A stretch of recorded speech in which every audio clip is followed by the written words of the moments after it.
Yu-Gi-Oh! An incredibly complex card game with tens of thousands of cards. However, what if each set was separated from the rest of the massive card pool and your choices when building a deck were extremely limited? In this series, in order to learn Yu-Gi-Oh! From the ground up, I will be embarking on an adventure through the history of the card game with Jeexx. In each episode, we will have access to all the cards in a select product, and using only the cards in that product, both of us will build a deck before playing a best of 3 match to determine the winner of the episode. We will move in a chronological order in the series, and with each new episode we will forget the cards of the past in order to experience something brand new. We hope you enjoyed this adventure through Yu-Gi-Oh! And its evolution with us. Welcome to the historic Yu-Gi-Oh! Learning journey. What is up, ladies and fellas, and welcome back to the historic Yu-Gi-Oh! Learning journey, and welcome to the first structure deck episode of the Arc 5 era, although not technically, I guess, Arc 5, because neither of these decks are Pendulum decks, but we're still gonna call it that, and we're gonna be playing Realm of Light versus a Geargia Rampage. Today I'm gonna be piloting the Realm of Light, which is the Lightsworn deck. So as always, let's just go through these and see what we're working with. This shouldn't be too long, I don't think, because they're just two archetypal decks. I'll just highlight a couple of cards right off the bat, like right in hand of the Lightsworn, one of the new Lightsworns in this structure deck.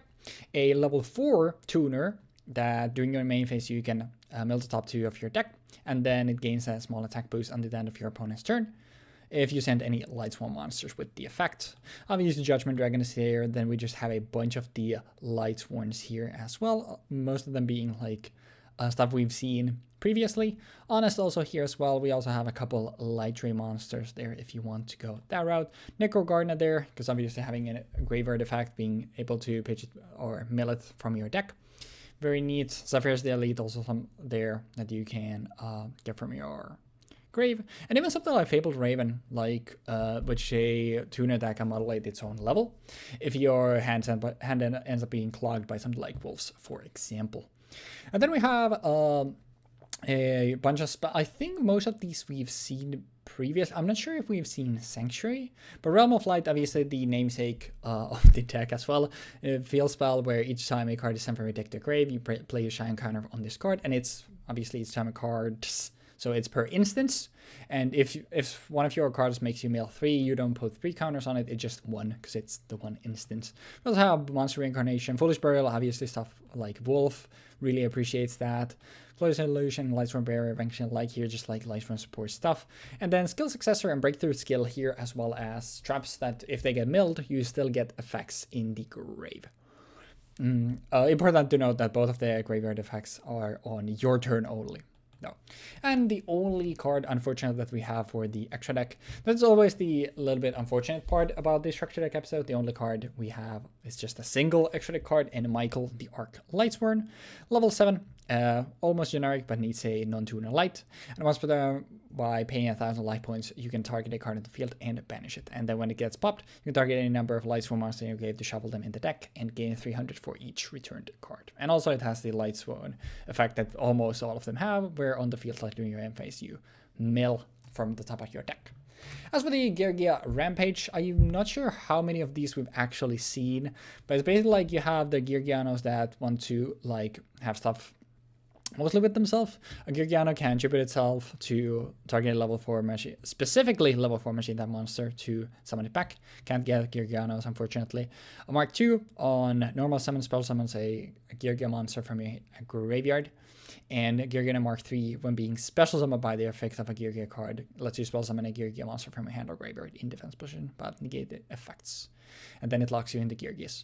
These are not the greatest. Geargia Attacker also not great. Augur on normal summon fetches you stuff, which is good. Accelerator can be special summoned if you control a Geargia monster. Or can also be attributed to special summon a Geargia from your deck. And Geargia Armor once per turn can flip itself to defense, just like Golem Sentry, I think was the name of the card that we saw. Like, it was way back in like the Wind versus Earth structure decks.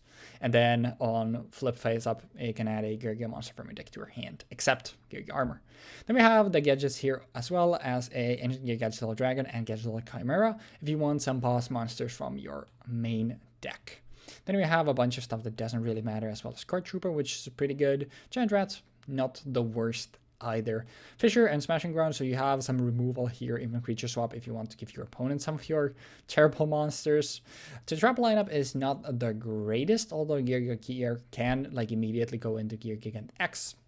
Which, Gear Gigant X, everybody should know that it's just a generic rank 4 for machines that can do your material to add a lower machine monster from your deck or get out to your hand.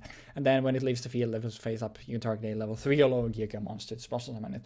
It's meant to like incentivize running the Geargianos that you can then turn into Geargia Gigant XG. Sorry, that's a mouthful.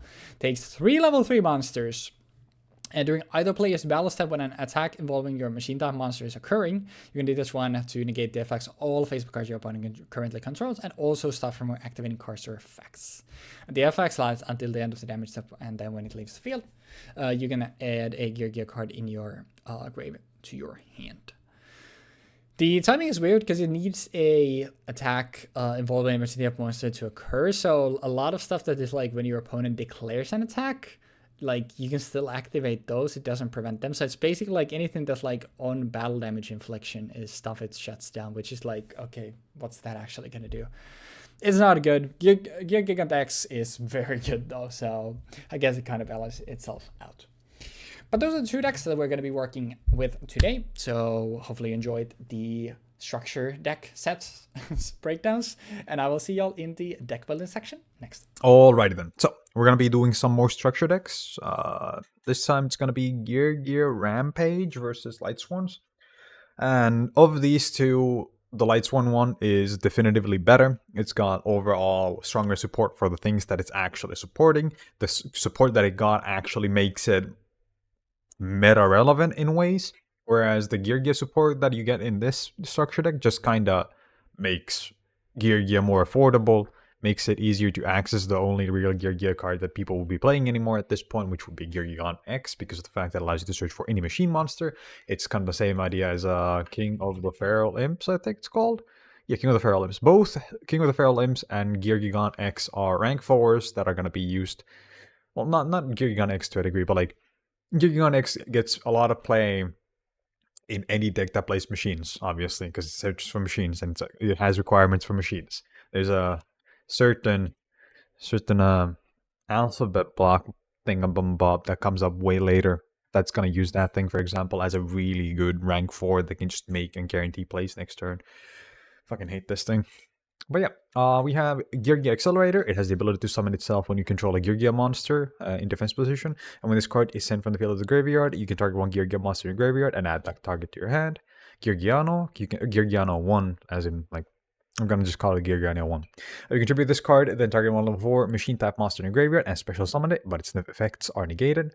Geargiano Mark II, you can this card is normal or flip summoned, you can special summon one Geargia monster from your hand or graveyard in defense position. And Geargiano Mark III, which is one of the new cards in the set. When this card is special summoned by the effect of a Geargia card, you can special summon one Geargia monster from your hand or graveyard in defense position, except Geargiano Mark III. But its effects are negated.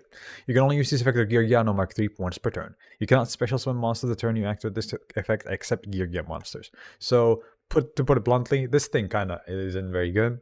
It's a level 3 in an archetype where the only way to get into rank 3 is by having 3 monsters on the field. But yeah.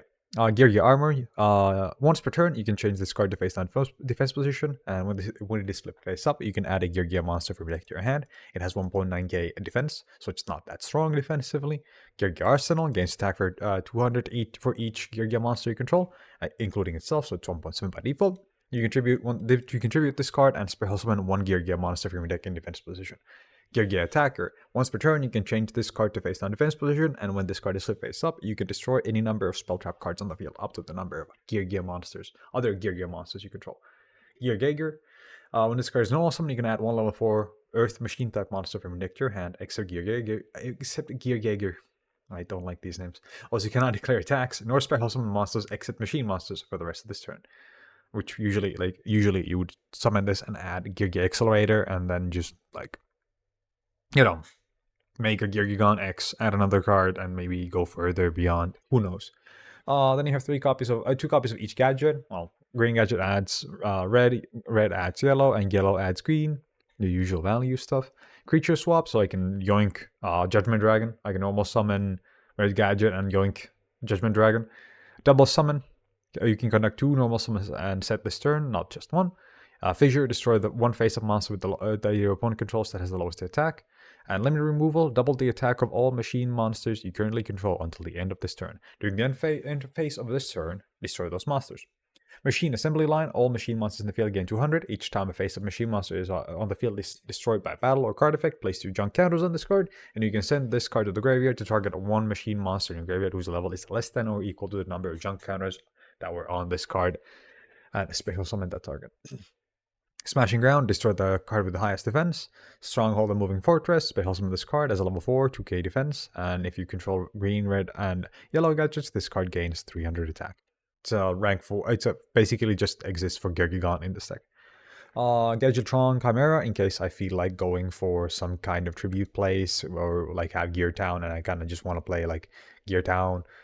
It doesn't really matter, it gains buffs based off of the gadgets that you have or you used.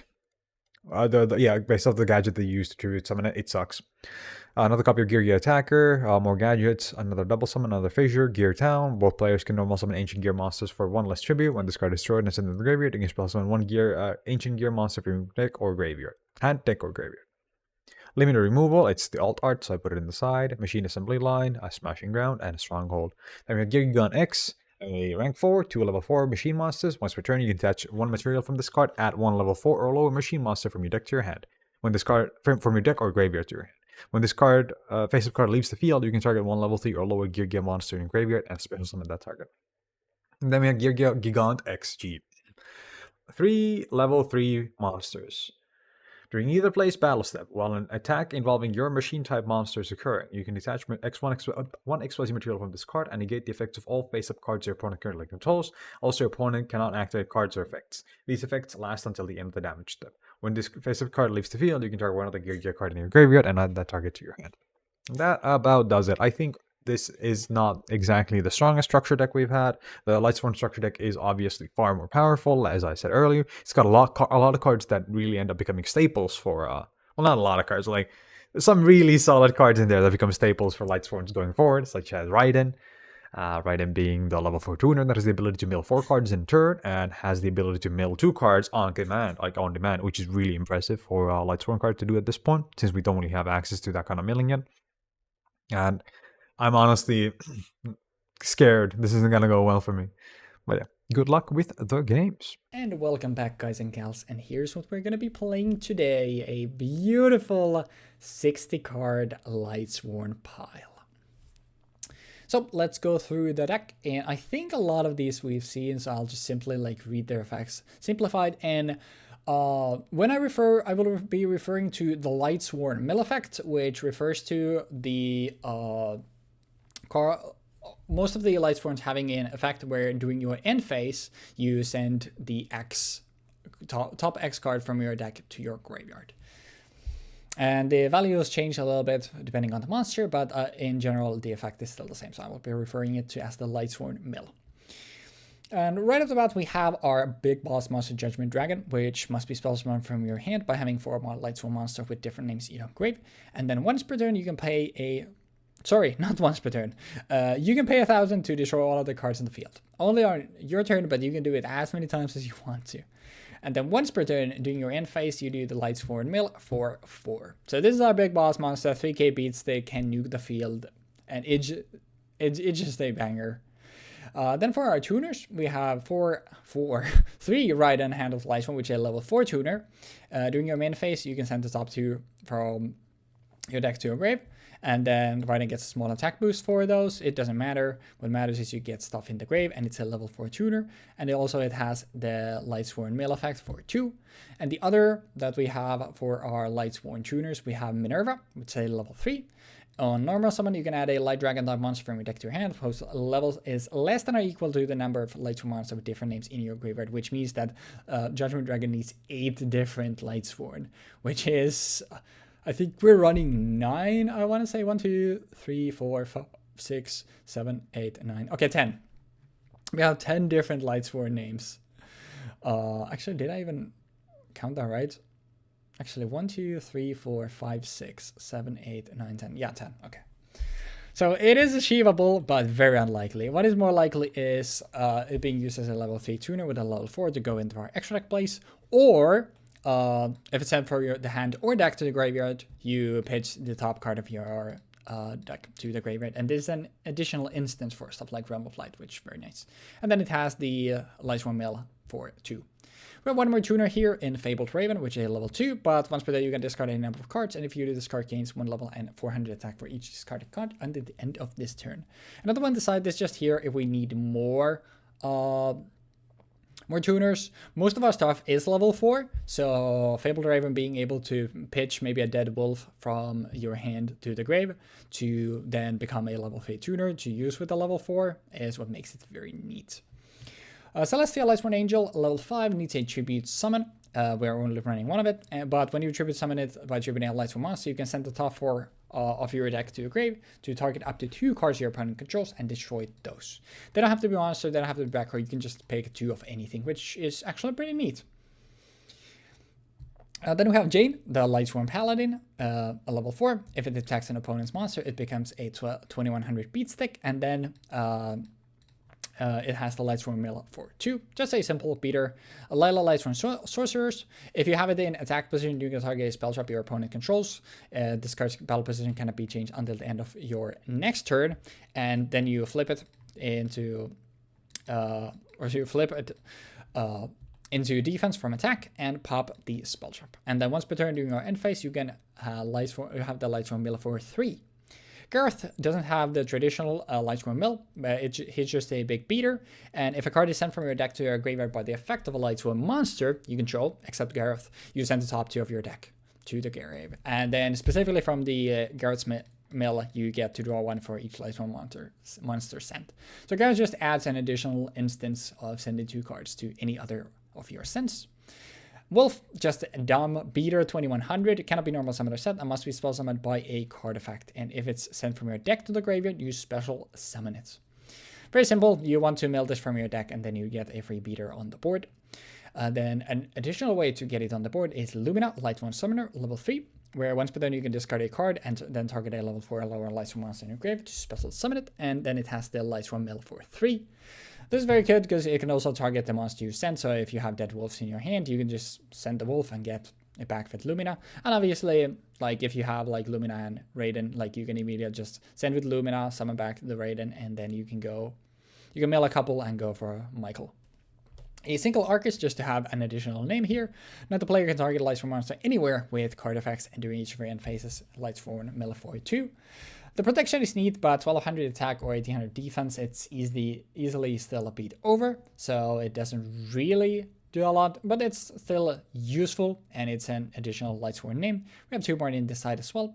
Then we have Raikou. Everybody knows what Raikou does. Flip card, destroys a card in the field, and mills the top 3 on flip. Necro Guard now. During your opponent's turn, you can banish this card from your graveyard to negate the next attack this turn from a monster your opponent controls as a quick effect.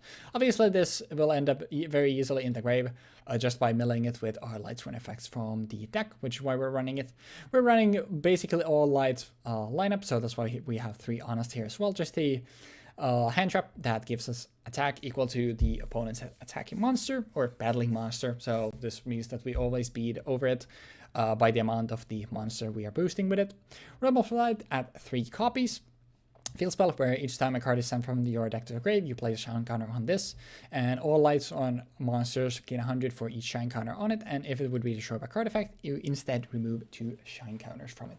Has innate protection, it's just simple power boosting, especially in like a much more restricted form like this, like structure deck for structure deck, especially since Jeexx deck doesn't have that crazy punching power, unless he's running like Gadgetron Dragon. This actually might end up doing a lot. Lightsworn Sanctuary, 3 copies as well, a continuous spell where once per turn you can send a Lightsworn monster from hand to grave to target one other Lightsworn monster in your graveyard and add it to your hand. And then each time a card is sent from your deck to the graveyard, you place a shine counter on this card. And if a Lightsworn cards you control would be destroyed by card effect, you can instead remove 2 shine counter from your side of the field. The first effect we don't care that much because it doesn't special summon that it adds them to our hand, but we can still use it to utilize something like Dead Wolves in our hands to get like Luminous or something back. But the protection is what's really neat about this. Solo recharge we've seen before, discard 1 to draw 2 and mill the top 2. It needs to be specifically a Lightsworn monster that you discard though. Then the recharge of the Light Brigade, mill the top 3 to add a level 4 lower Lightsworn from your deck to your hand. 2 Foolish Burial, third one in the side, just send anything from your grave, any monster from your deck to the grave. Something like Wolf immediately gets summoned if you Foolish it. Then 2 Glorious Illusion, third one in the side as well, where it's a continuous chop that essentially is just a Call of the Haunted, where during each of our end phases we also Lightsworn mill for 2. But other than that, it's just Call of the Haunted. Lightsworn Barrier, 3 copies, continuous chop. When a Lightsworn monster you control is target for an attack, you can instead negate the attack by sending the top 2 of your deck to the grave. Obviously, it accelerates us getting stuff in the grave and protects our stuff. Very neat. 2 Vanquishing Light, third one in the side as well. When a monster would be summoned, you tribute a Lightsworn monster, negate the summon if you destroy the monster. This is very good for something like if we have maybe a Lila that we've used already, or if we just have like multiple Lightsworns and we can stop maybe even like, if we can just stop extra deck plays by tributing a Lightsworn monster, that's obviously huge. But even like a normal summon of something with maybe something like Lila that we just put the defense would obviously do us wonders as well.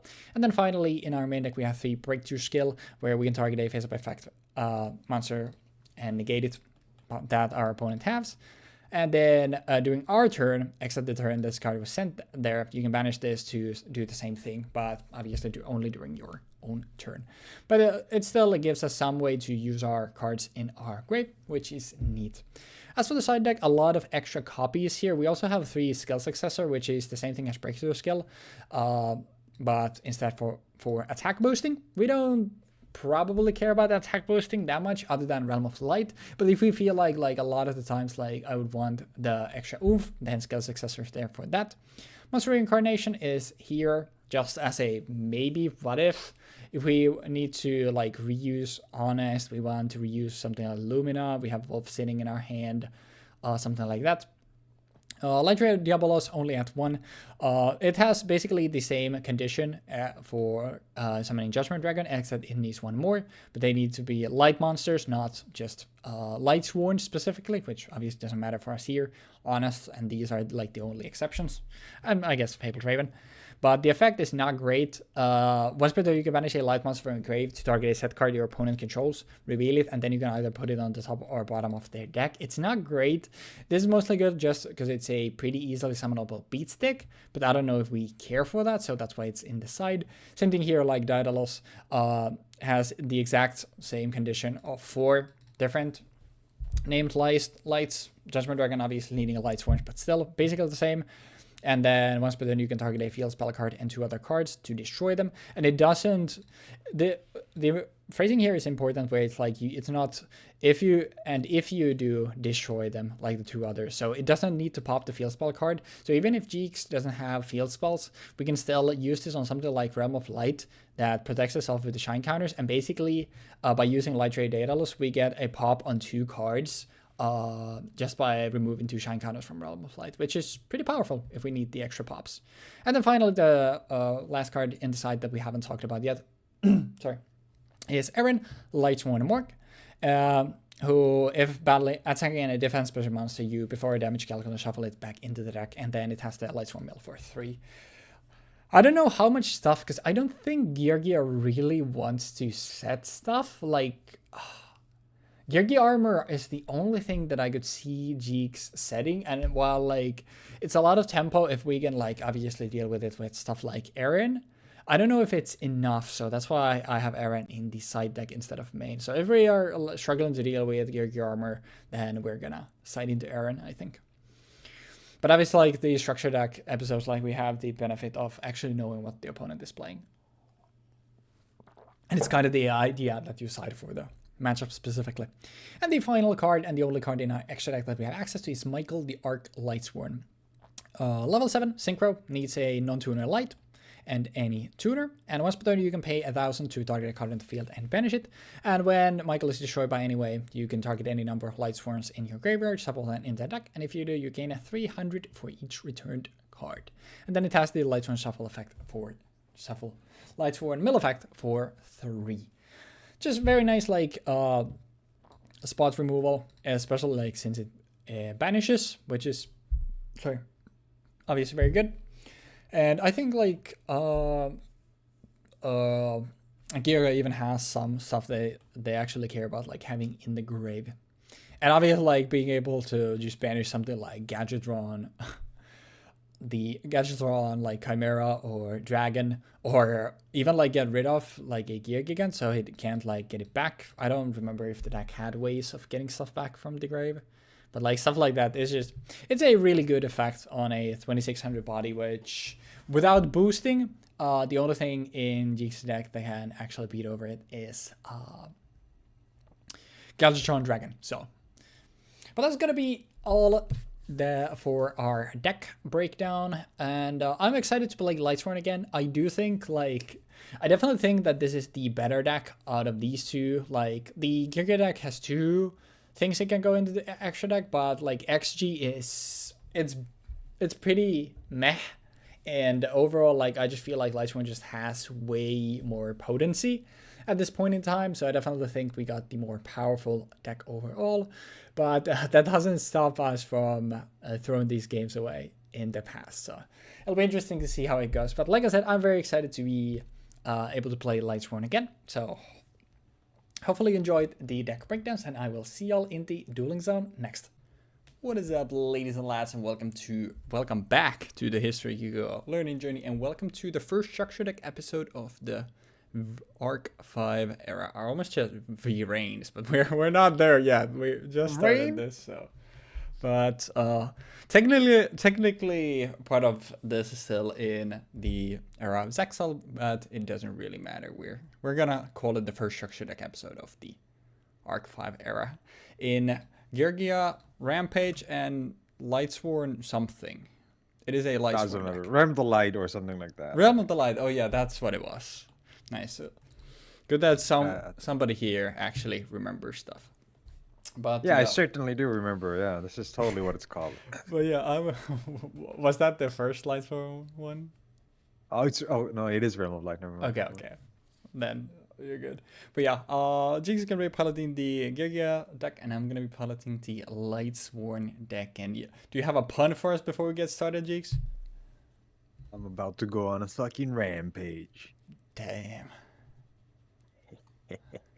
Yeah, boy. Let's see. How the fuck does this thing work? I normal summon Gauger. Aaron Yeager. I don't know how the opening goes. Yeah. Just insert the opening there. Yeah, true. I'm gonna add a Earth Machine monster to my hand. Yep, that is fine. A accelerator. Correct. Accelerator can special summon itself from my hand. Seems pretty bada good. Bing, bada boom. And then I would like to overlay these 2 for a Gear Gigant EX, which requires 2 rank 4 or level 4s. Card that I feel like that has been like seeing play ever since it got released, because just adding specific stuff from your deck to your hand turns out it's a pretty good effect. Yeah, like most definitely I would say that this is one of the best cards that they have printed in this era for like machines in general. Yeah, for sure.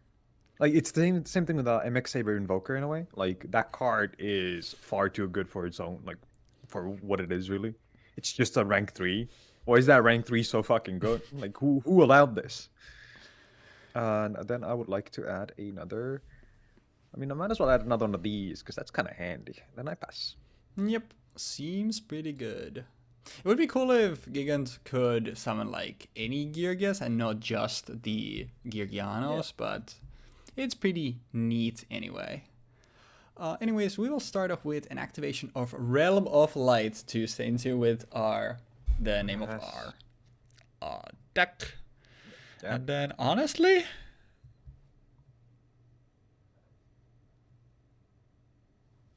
sure. We're probably not gonna see this a lot. Actually, would it be better to just do this? I feel like that's awkward, which is the problem. Do do do do do do do do. Felix isn't in this, right? I honestly don't remember. I do not have it in my hand. I can tell you that much. Oh yeah, that actually doesn't work. I guess that would work, but I don't know if it does enough. God, this is so annoying. Actually, I didn't realize how annoying my hand was. That is fair.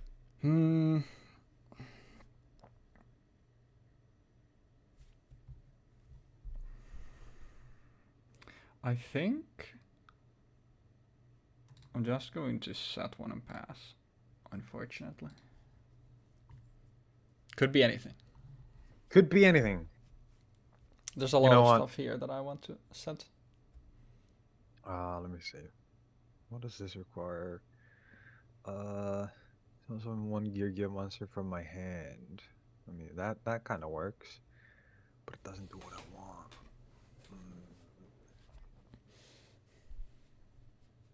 I think both of these structures are neat. I do think the Lightsworn is a little bit better, but every time I realized that every time we play structure deck episode, I'm just so annoyed by the fact that it's like the extra deck is always like, okay, you're gonna have like 1 or maybe 2 cards in there. It's like, can you just give me like the full 5? I think this is absolutely the weakest part of playing the structure decks the way that we do, because it like limits it so much that right now I'm like looking at my hand and thinking, wow, imagine if I could like use rank 3.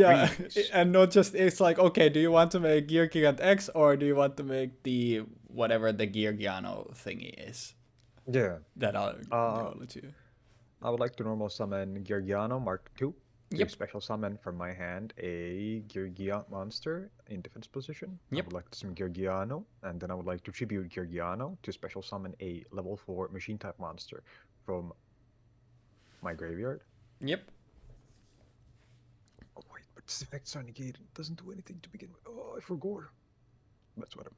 I would like to then swing into this Raikou. Oh, actually, I'll use this effect first. Sure, go ahead. But it's Gareth, it's not even Raikou. Okay. I like the reason why I did this was so that I could get like set up for. Yeah, well, like obviously you want to get the effect out first, but yeah, it's all good. Then I'll just add a Geargia accelerator to my hand using that instead, and then swing with this and it dies, and then swing with both of these for 1.5. Yep. Yep. Anything main 2? Main phase 2, I special summon the Geargia Accelerator, and I overlay the Geargia Accelerator with the Geargiager to make another Geargigant X. And use the effect, since it's not a harsh marksman turn. Correct. And then I would like to add another level 4. Does it have to be level 4? No, it's level 4 or lower. Oh. I mean, I guess I would like to...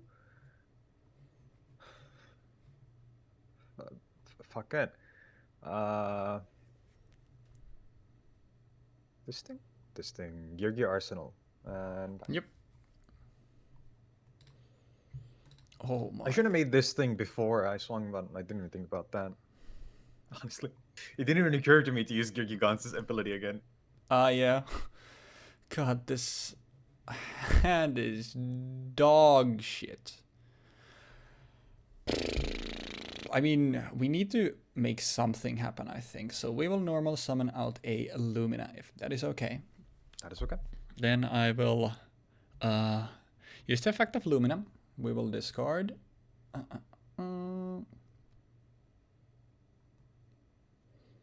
Minerva in order to summon out Gareth. Okay. And thus, since Minerva has the effect on being sent from the hand to or deck to a graveyard to send the top, would Gareth see the send? Because it's Technically happens before I'm pretty sure, that, right? yes, because Lumina sends it to the graveyard, and then you resolve Lumina, and then a new chain starts with Minerva. Yeah, okay, I'm perfect. pretty sure that's how it should work. Yeah, because that's what I thought. Like that's how it should. So, instead of sending only one, we will send 2 more with Garrett. There's Light Brigade and a Jane. So Jane gets sent, which is a Lightsworn, so we will draw 1. What am I thinking about there? Don't worry about it. And since this is only time, the Realm of Light isn't on cards, but it's instances, but Minerva is 1 instant and Gareth is the other instance, so gets 2 counters. And then I get a draw, which is the best draw in my deck.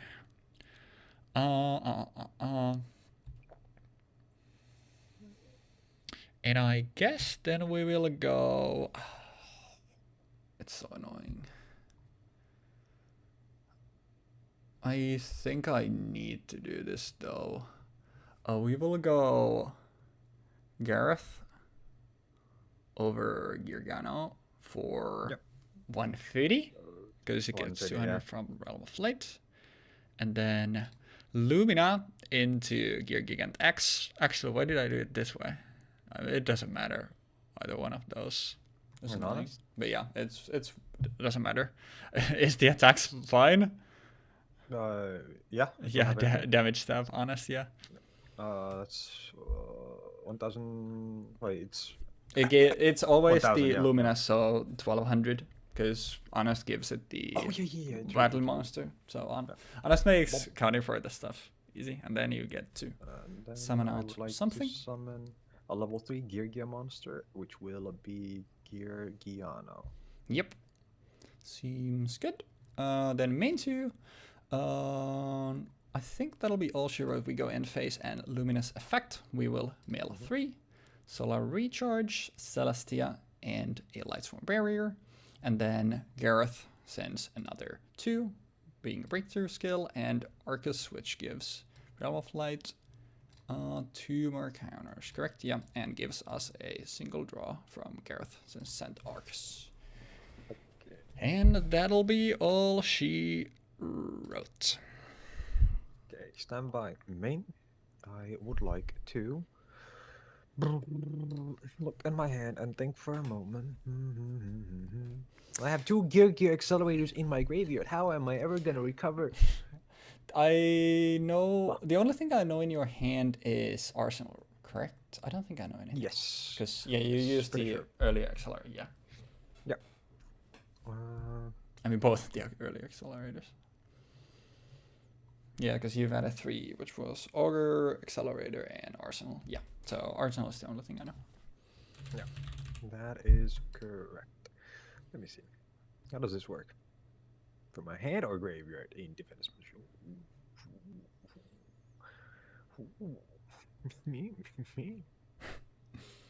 I would like to normal summon Gear Arsenal. Yep.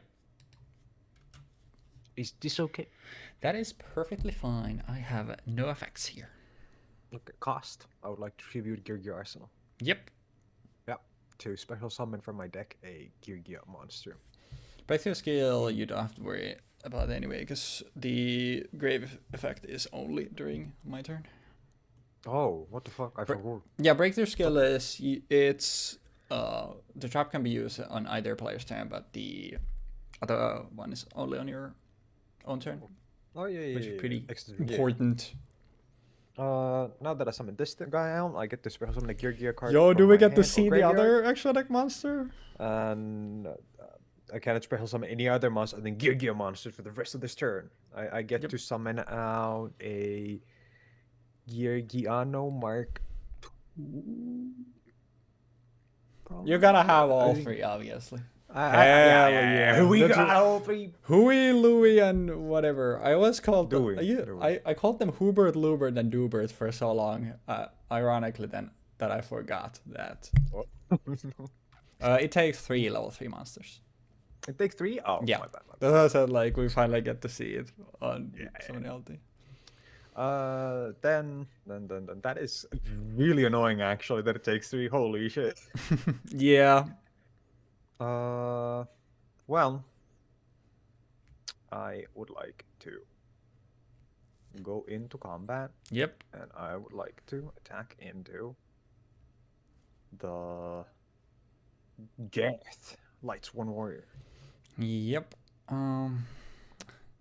Would you like to use the effect of Geargia Gigant XG? It is whenever during the battle stuff. When an attack is, because It's not declaration. That's important. so it's even worse than I thought because you can't stop honest. No, it's during either player's battle step.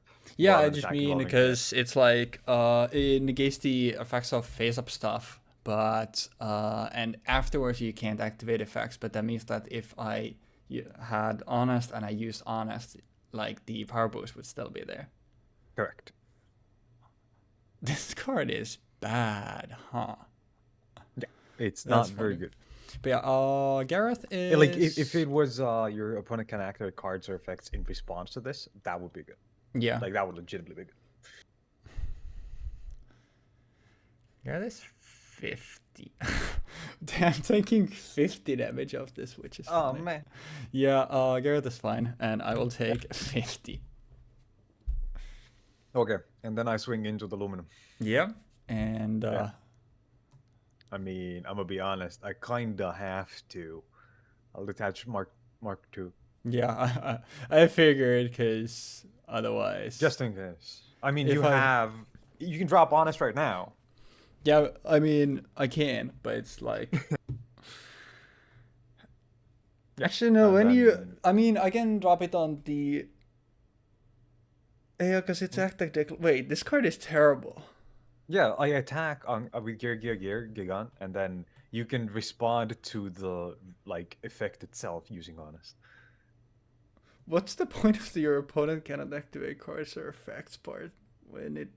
I don't know. Like I don't like the fact that I can't just activate this is so weird. I guess it would. I guess it stops like traps that would. Actually, what would? But they can activate them when you activate this. Yeah, I'm literally like, if there's a trap that activates on you taking damage, I guess it would stop that. Yeah. But like, because I was gonna say like, okay, something that like traps like Mirror for, but it's like, no, it doesn't even work on that because it has to be like there has to be an attack. It's not just going to develop. If this was at the start of your battle phase, it would actually be usable. Yeah, like if this was just I negate all of your cards on the field at the start of your battle phase, that would be kind of good. This card is so bad. Anyways, I have the second honest. 14.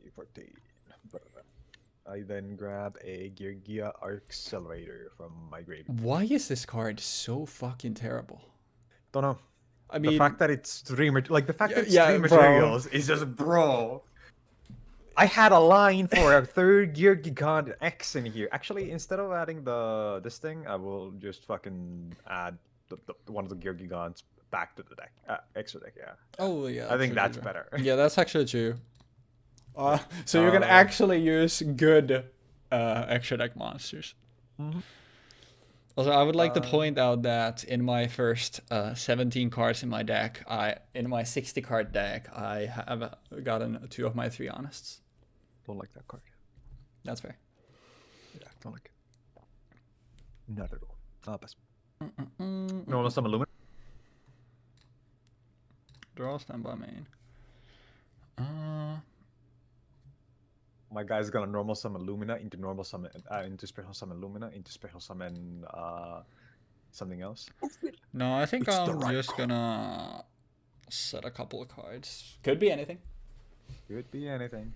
Battle phase. I'm gonna swing into this. Yes, you will never guess what it is. It's a Raikou. Yeah. So yeah, only one target realistically that I would like to pop. And then I will mill a Solar Recharge, Vanquish a Lightbro. I'm milling all my back row and a Jane. So we will get special summon. Put a. Imagine if Realm of Light was per card. Because it says Oh, like the each time broken. a card, but if imagine if the wasn't there, if the bracket If it S was wasn't for there. each card sent, yeah, Yeah, that would, literally, you just pop it twice and it's like, oh, okay, my wolf is now 3,500. You know, oh, fuck that. it would be broken. Criminal. Yeah. I'm a normal summon Geargiano. Yep. And especially summon Geargiano from my graveyard using Geargigan's effect. Yeah. Yep. Actually, I'm gonna summon it in attack position and swing for 500.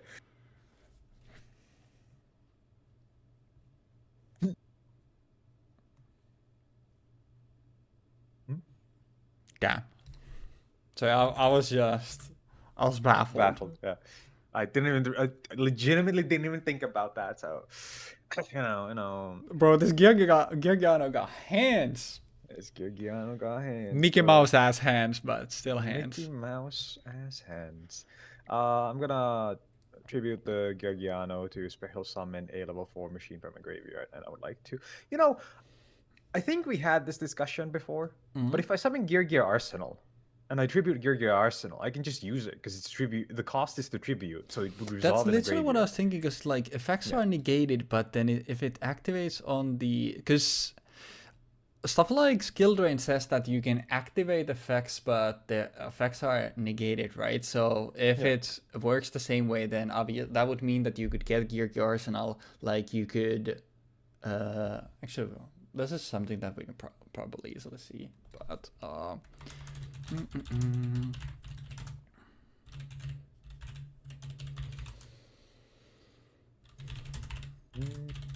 because it activates in the gray, right? So Arsenal's effect activates on field and there resolves on the field. It is negated. That is incorrect. Oh, Is it not? Or can if you use Geargiano to get the Geargia Arsenal, will the effect be negated? In a recent regional, I had judge ruled that you can go Geargiano into Arsenal, then pop it to get its effect and search a Geargia. Whoa. Rulings. Let's see. Rulings have nothing. Tips. Any tips? No tips. There are none. I found the most reliable of all, Pojo forums, in that. Oh wait, Arsenal resolves on the field. That's not quite accurate, no. Because apparently Geargia Arsenal can't be used under skill drain. Or Geargiano, because obviously that works. Oh, Ryo resolves on the field and an effect resolves where it is activated. Okay. What is this?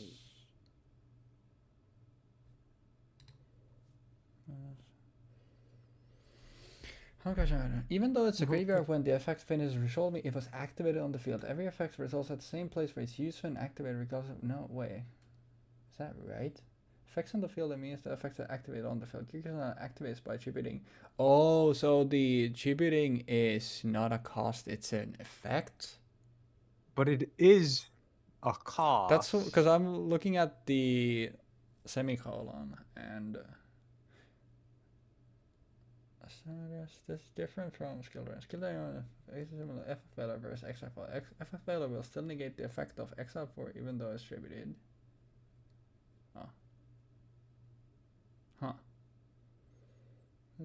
No, there it is.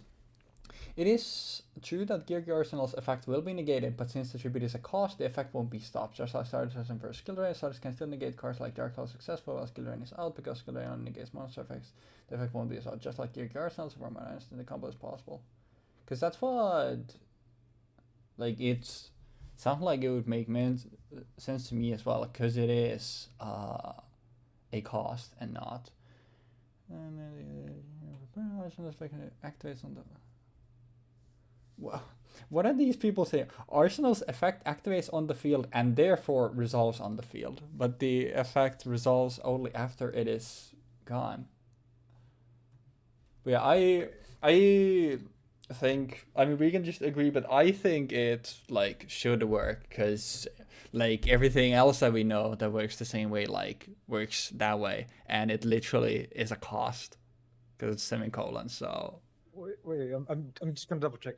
You can use the effect of Geargia Arsenal under Skill Drain for the same reason you use Ryo and Rabbit while under the same cards. You cannot under Georgiano since the effect is on the field.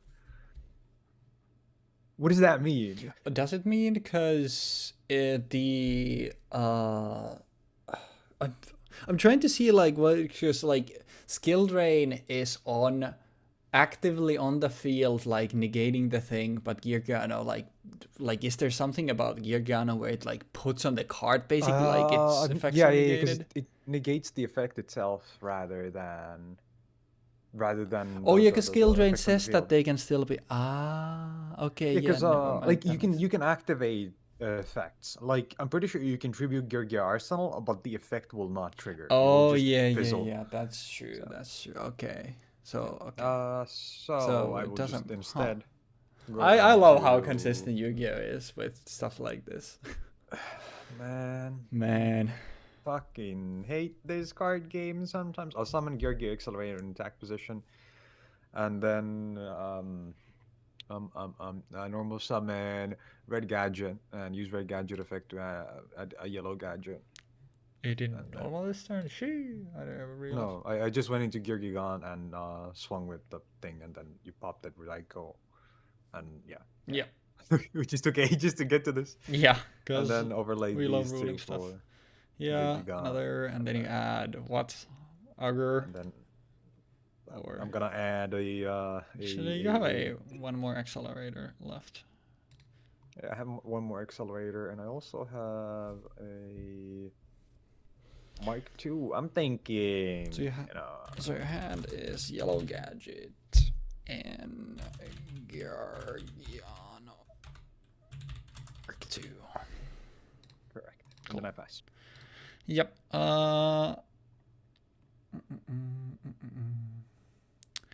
We'll end phase this to grab out Lumina. Actually, do I find it funny how in this entire Pojo thread, there's only one person who gives a good answer, and they do it twice. Giga based. Honestly, I don't even think I want Lumina. So is there... Is there... There's actually no reason for me to do this before my draw either. Nope. You can just... So I will instead do this. Then we will activate Charge's Library. We will mill Minerva, which then will mill one more thing, but these two have first. Judgment Dragon and Breakthrough Skill. And we will add one. Oh yeah, this happens. We will add to our hand. Honestly, I can just add Lumina here. Or, actually, I'm thinking...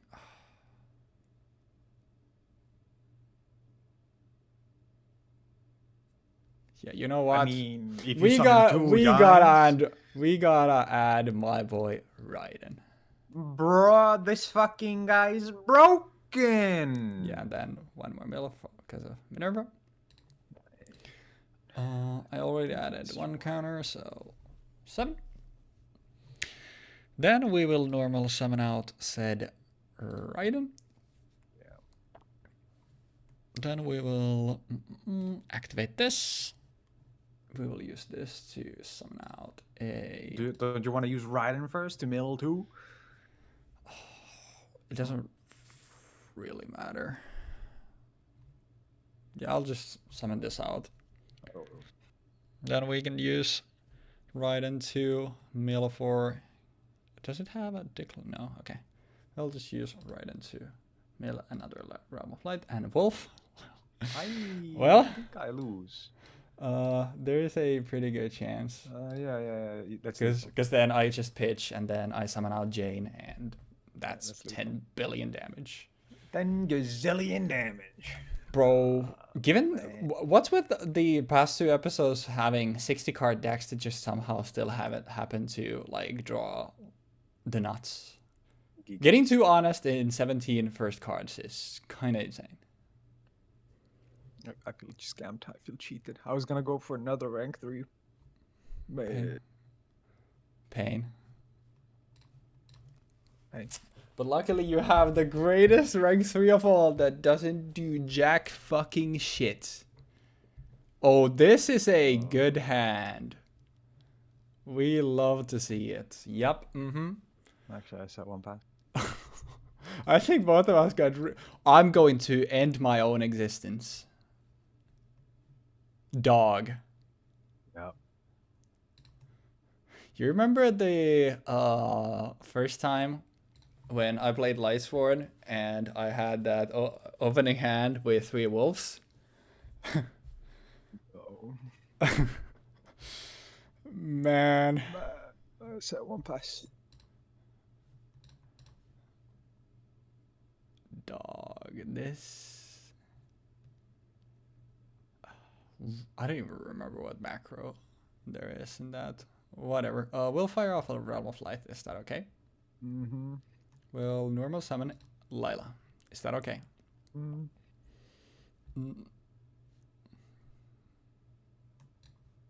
Not set. That is definitely what I wanted to do. Oh, this card is...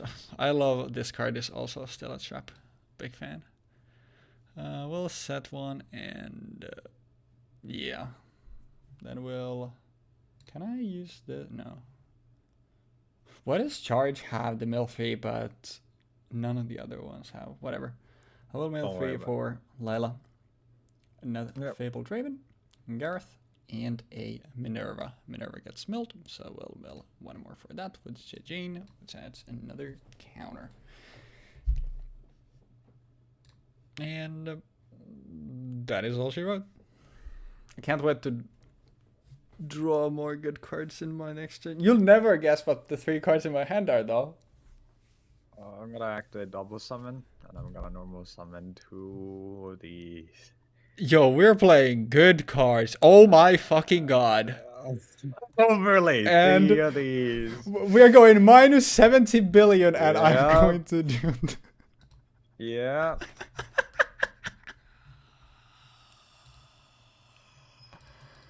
Wait, there's no way, right? Oh.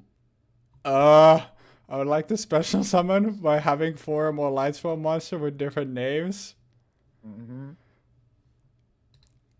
3,000.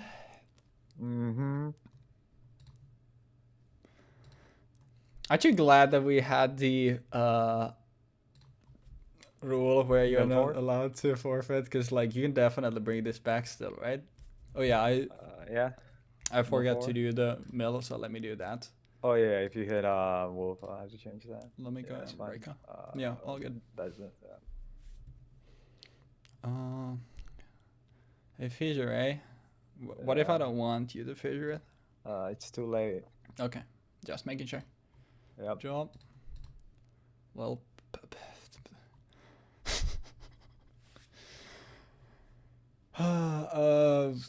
normal summon Lila. Yeah. Beat for 17. Sorry, 2000.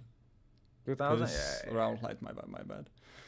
Attack boosts are hard to track. I don't know what is with that.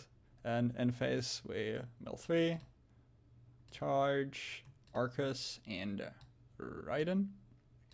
All yours. Smashing ground. Oh my god, I am so fucking good at this video game. This, then I pitch Wolf from my hand, I summon Wolf, and that's it. Wow, what a fun...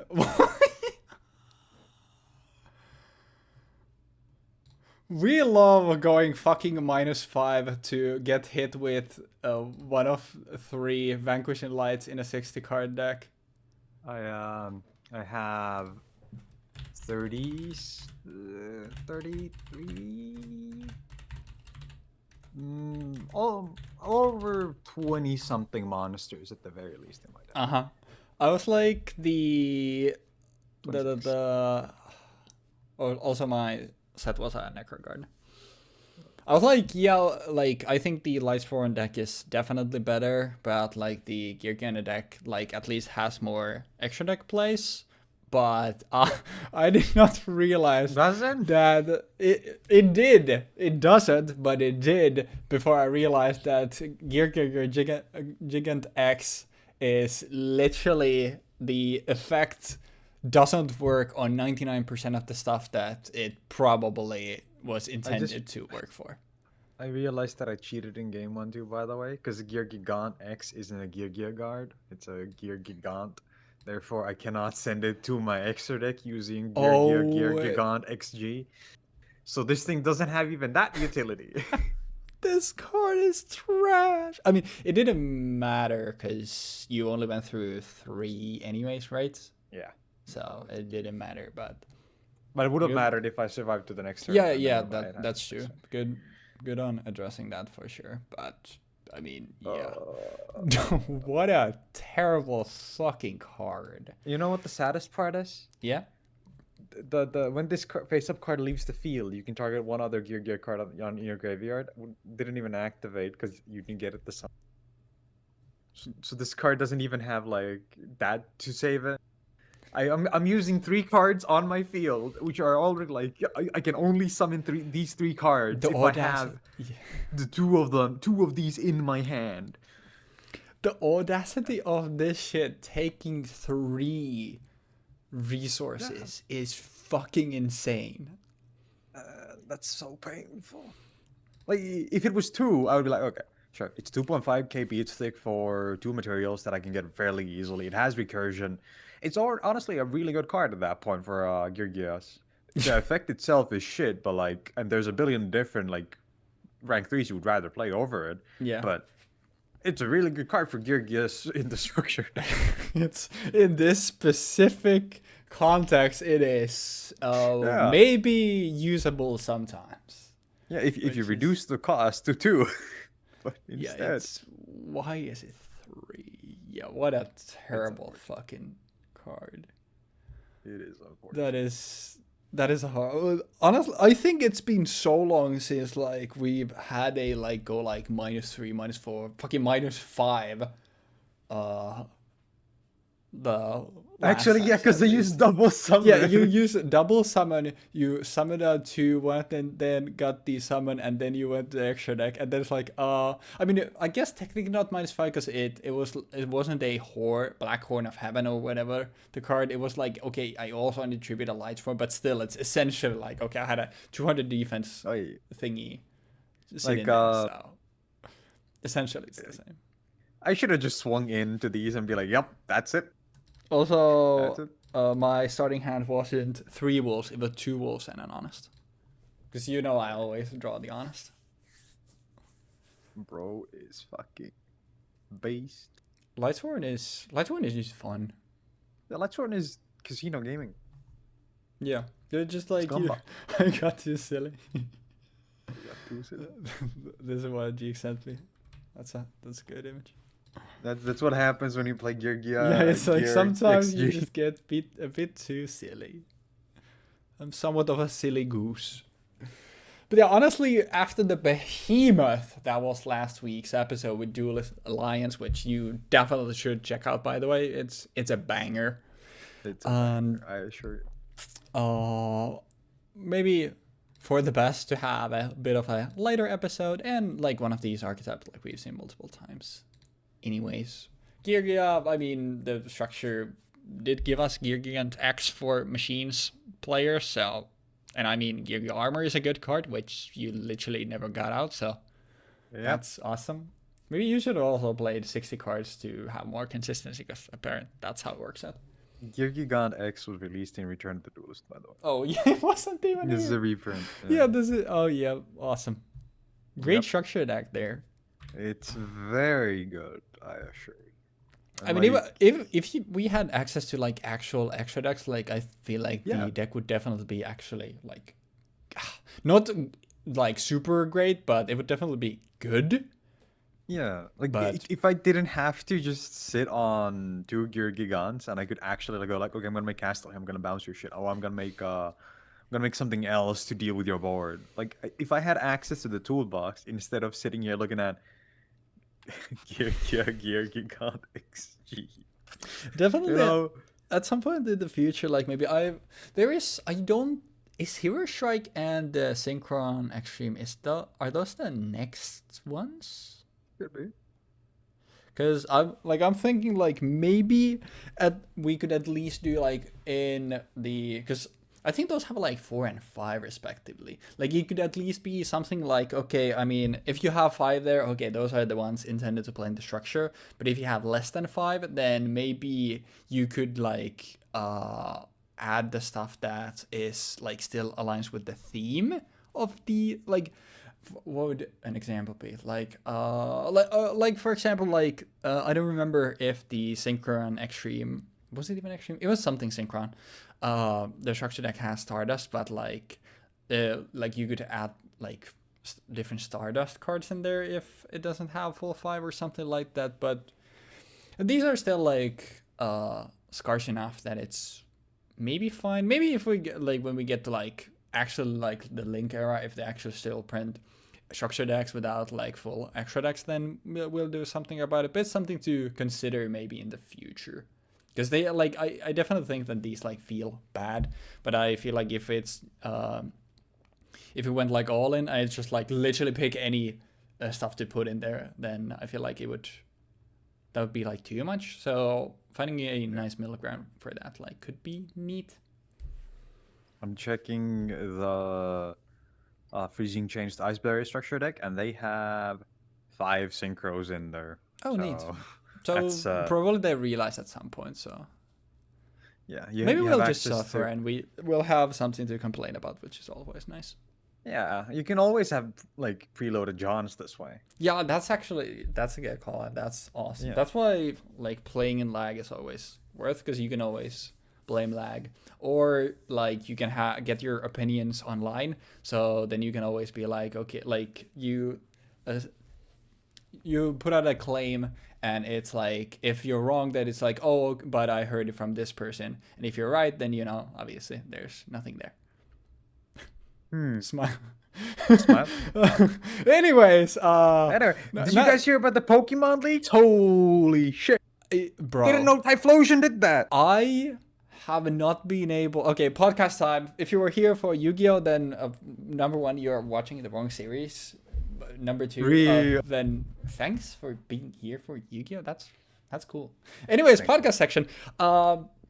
I have not been able to get out. I need to start timestamping these podcast sections. It'll just become a consistent. We'll just have, actually, you know what? Yeah, we'll have one topic every time to talk about. And I guess today's topic is the Pokemon leagues, and I have not been able to get out. And like it's TikTok, whether it's TikTok, it's Twitter, like it's.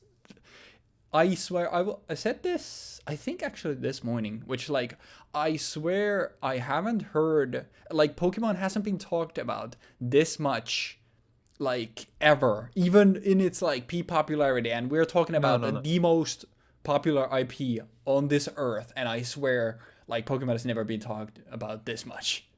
I think Sword and Shield when the national like the Dex thing, the Dex. Oh yeah, Dexit. Yeah. Yeah, that's the last time people were talking about Pokemon like this vocally, which is a kind of a big contrast, don't you think?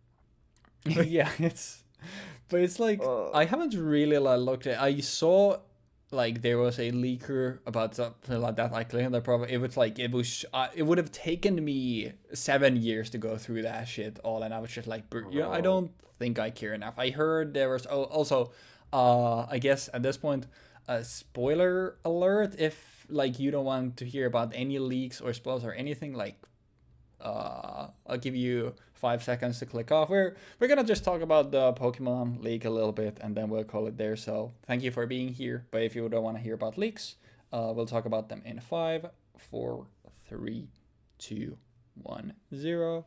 But yeah, I did hear like there was stuff about like Generation 10. I didn't like look what it was, but like there was stuff about it. Then like some scrap Pokemon. It's the dichotomy is funny because most of the stuff that I heard about was like, okay, people talking about, oh bro, we got robbed, like these cut designs, these beta designs are so cool, and the other side is like, bro, Typhlosion and Slaking do the R word. Yep. And it's like, what the fuck is happening? Bro, oh wait, I have not heard anything about any of the new stuff. I've just heard about how fucked up human Pokemon relations were supposed to be. I did see one though, which was really fucking funny. It made me laugh. With just the profile, like they had the profiling for Gen 5 gym leaders, and Skyla's description was like, it had like a sexy, I think it was like a sexy Jennifer Lopez lookalike, and it was like the descriptor for her appearance was, it literally said like thin everywhere except for chest. Yeah, so I saw so many like, damn, Game Freak really putting the freak in the name, but it's just like, I mean, stuff like this, like it makes sense that stuff like that happens because like it's an easy way to describe the stuff, and it makes sense, and you want to make designs that sell, but it's just really funny seeing that on like some board meetings notes where just imagining a bunch of like very strict like Japanese businessmen discussing their like, yes, I think we should increase her chest size. Yes, quite. I believe that her chest size should be at least a double D. Yes, it's just, and I don't know, something about just literally having their like something like Jennifer Lopez. There were a couple like name drops there, but I mean, she doesn't look like Jennifer Lopez at all. So not at all. It's not like it doesn't. But this isn't the case of like, now Jennifer Lopez or whoever it was like should be suing Nintendo. It's like, they used my face. Like it looks nothing like that.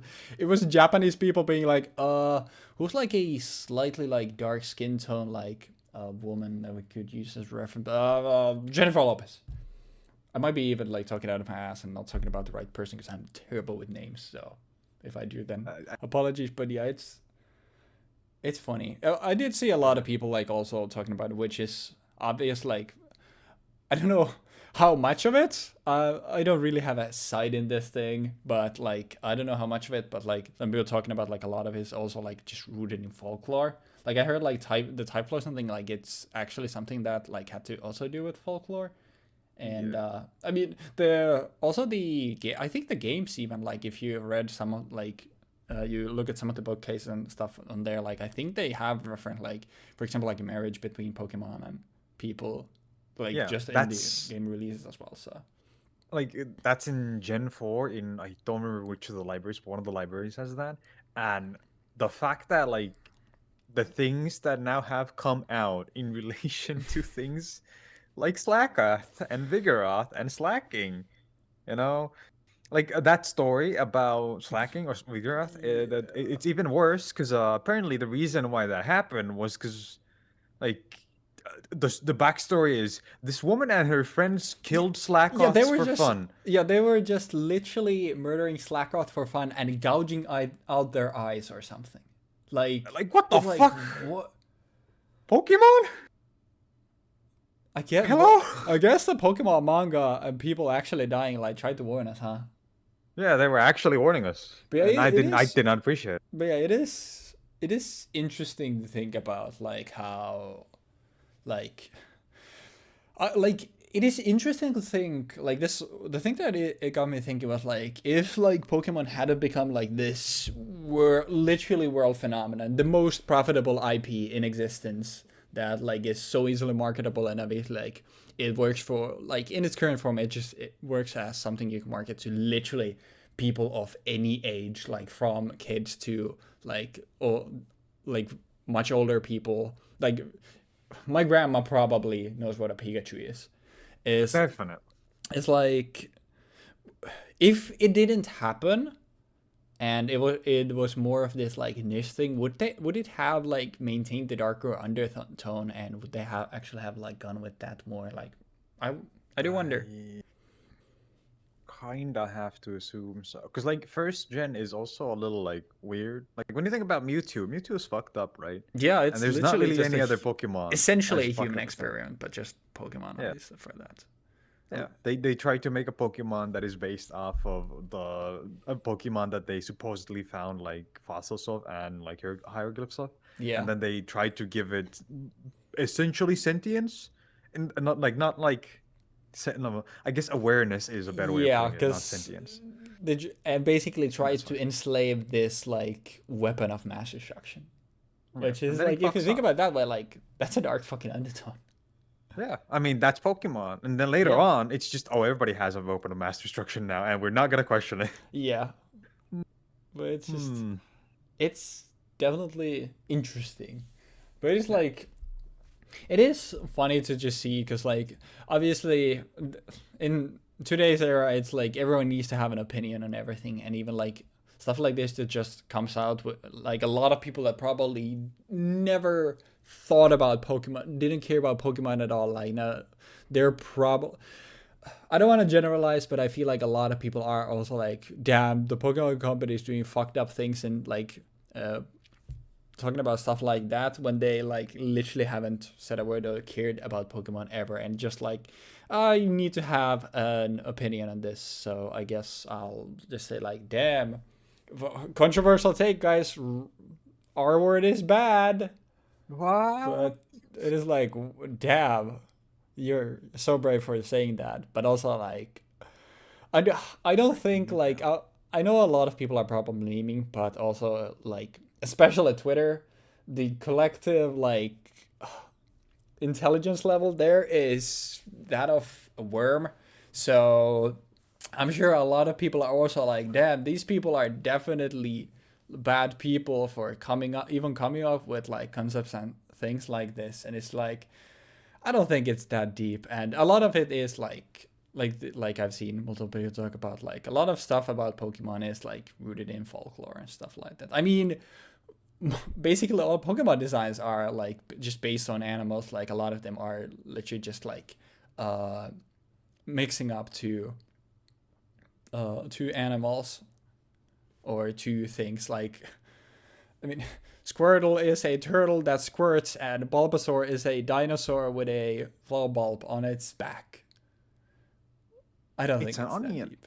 Onion, onion, It's yeah, onion. onion. But you know, ignoring all of this for now, like putting that all aside, did you know that Cyrus is officially autistic? Wait, who?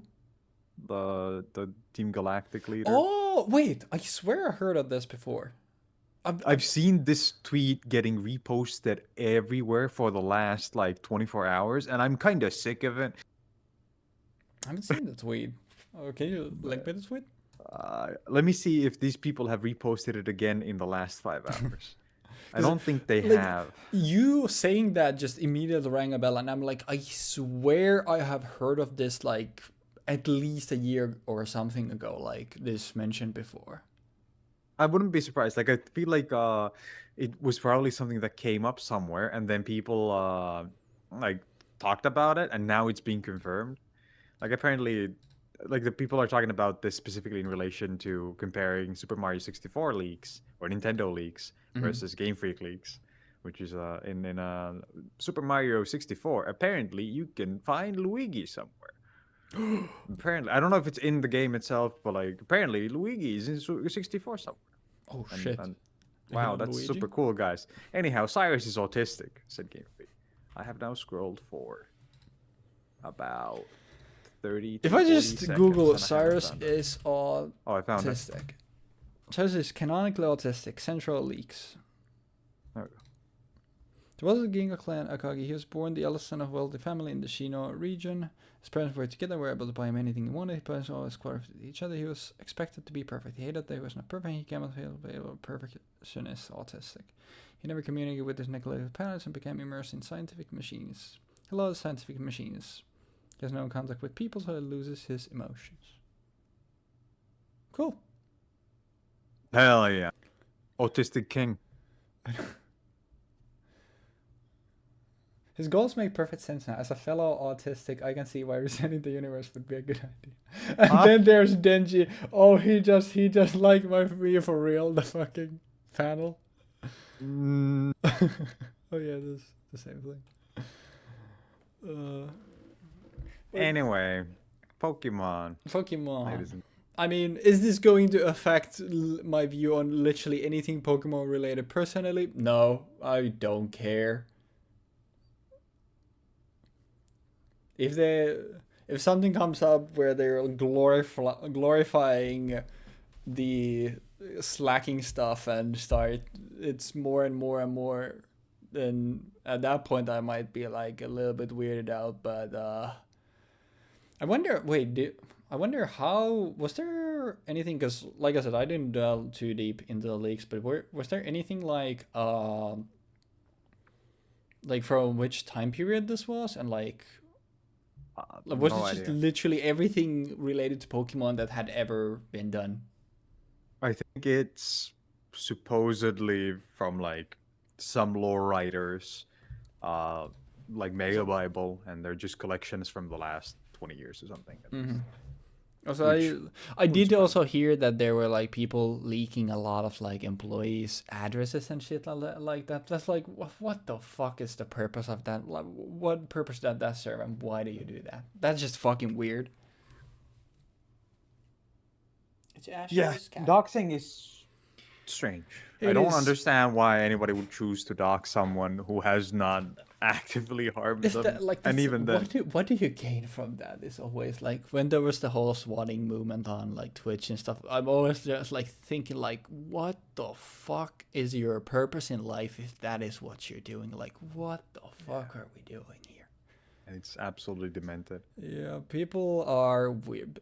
That's the anonymity is one of the greatest things gifted to us, but as with everything humans need to do, like everything good that we have to at least have one thing there where it's like this that makes us question like this thing that we thought was one of the greatest things ever is like this is the sole reason why people are doing fucked up shit like this. We are so weird as a species. It's over. Sentience, awareness. That's why we should the have human stopped condition. evolution the one step before, and all of us could have been that one orangutan in the golf cart just driving around. Didn't go back in time and tell Grug to never leave the fucking cave? Yeah, it's Grug, just stay in. Grug, just stay in. there. Be depressed. You can develop a golf cart, and that actually went for the time like gold cart that could be kind of crazy, and just drive around in that. I think of that video like worryingly often. I just think it's just like if you we're thinking like top 10 videos of all time. I think the orangutan driving the golf cart is like on my top 10 list of all time. But that's top 10 videos of all time. That might be a topic for a future podcast. Awesome. But I think like having these like 15-20 minute bits like this, especially like when it's episodes that aren't already 3 hours long, I feel like that's fun. Yeah, I think it's a good addition, and it's a little treat for the people who just put this on in the background to suffer. Yeah, exactly. I apologize. Like, I always wanted to make a podcast, but then at the same time like talking for like an hour, 2 hours, like speaking on topic. My life is way too boring to be able to do that. So like just having one topic and talking about that like this, I think it's cool. And I think didn't we like last time or the time before that talk about like our like make a like 3x3 of like our favorite artists or something? Oh fuck, I forgot. Yeah, I also completely forgot about that. So you know what?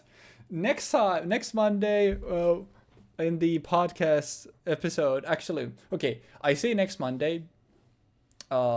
Assuming it's not super long, because you know that's if we already have a 2 hour episode, then we're probably not gonna have these. But if we have like episodes that are like hour 30, like then we'll probably have the 15-20 minutes. But next time we have one of these, so I'm gonna say next week.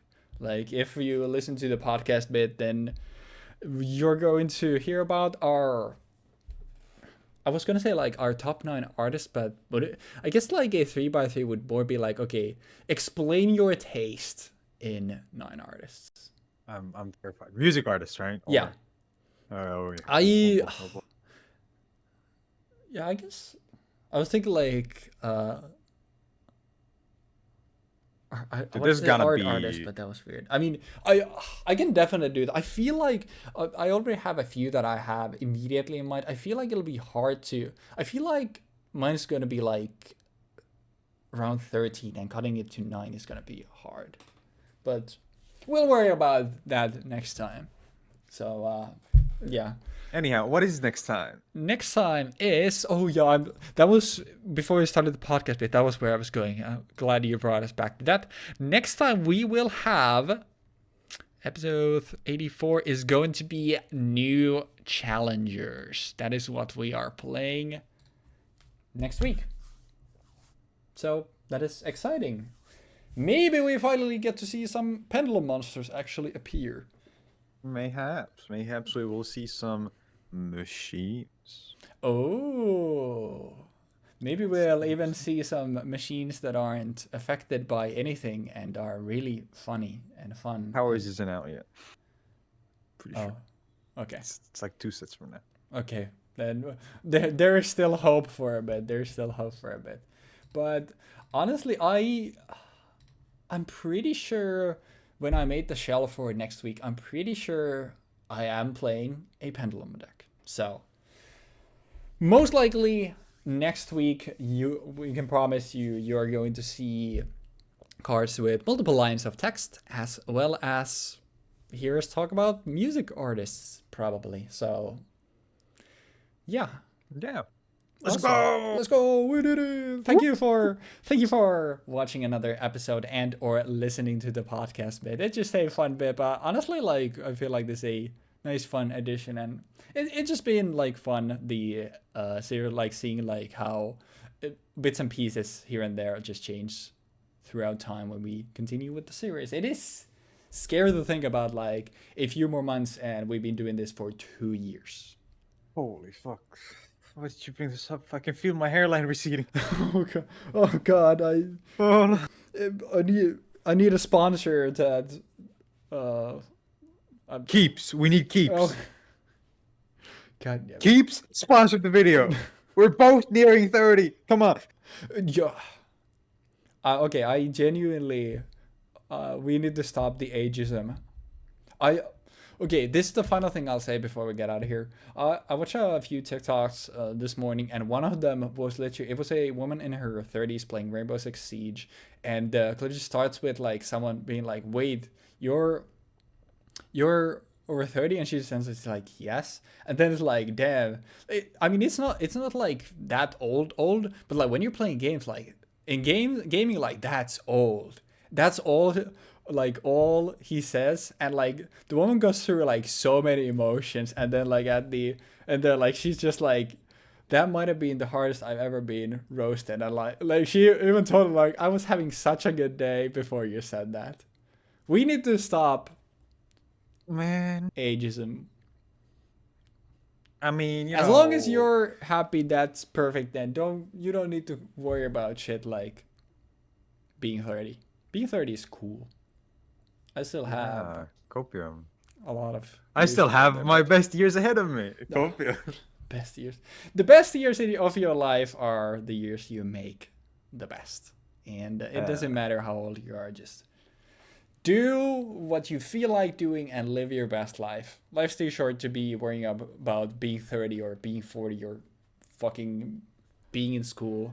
Unless if you're 12, then worry about being 12, because don't be cringe. Because if you're the cool 12-year-old, that's fucking sick. No. Be as cringe as you please. You're 12. You're cringe anyway. If you're not gonna be cringe when you're 12. No, be cringe when the fuck are you gonna be cringe? Be cringe when you're 26 and upload Yu-Gi-Oh videos on YouTube and talk about Pokemon.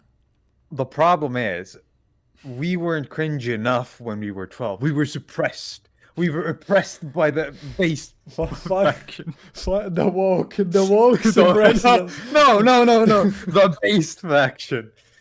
We were too cringe, and they told us to be base. The woke left suppressed. No. That's not... Okay, before we actually go, this is obviously all a joke. But we're joshing around. But before we go into politics, then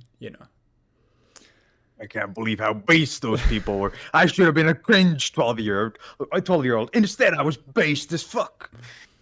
I'm happy that I said knowingly I was cringe. I also was cringe, but I was closet cringe, and I think that's neat because I don't like had too many things that I like look back on and then I like, bro, what the fuck was I doing? There are some things, but I mean everyone has that. But you know, live and learn, and then I put the riff here. Anyways, hopefully they play that song in the new Shadow movie, which I may or may not see. I've only seen the first one. I know second has Knuckles, right? Yes. Did you?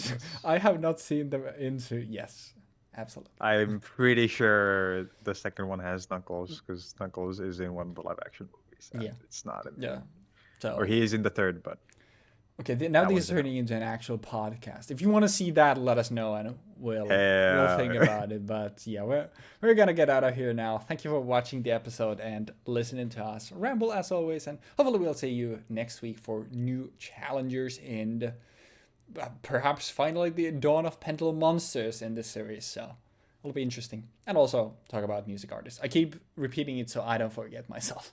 But yeah. Gotta put it on the calendar. Yeah, gotta put it on the calendar, exactly, because otherwise, no shot. But yeah, we'll catch you next week. Hopefully, y'all have an awesome day, and bye-bye.